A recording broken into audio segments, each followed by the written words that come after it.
j'ai trouvé que c'était une expérience formidable parce que, encore une fois, son flatterie, sa personnalité, sa gentillesse ont fait qu'elle s'est assimilée avec toute l'équipe ici, comme si c'était une dessinatrice lambda.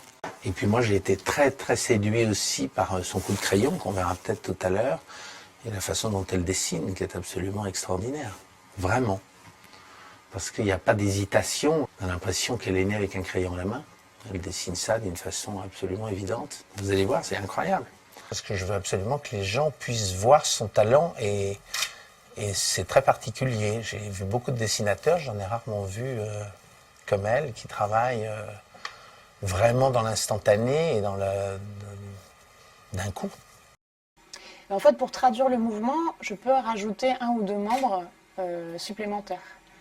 Comme si, en fait, la personne avait bougé la cuisse, donc on voit la cuisse en haut et en bas.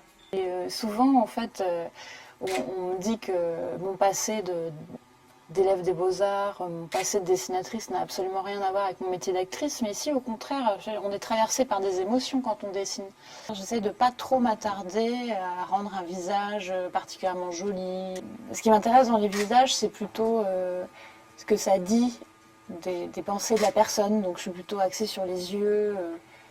Souvent ils sont un peu fuyants, ils regardent en haut, à droite, à gauche, ils regardent ailleurs, comme pour faire circuler un peu le regard du spectateur sur le dessin, ou alors pour signifier un doute, un questionnement. Ouais. Je fais tout de mémoire, j'essaye de ne pas gommer, de m'imposer l'absence de gomme, de rebondir à partir de mes bêtises.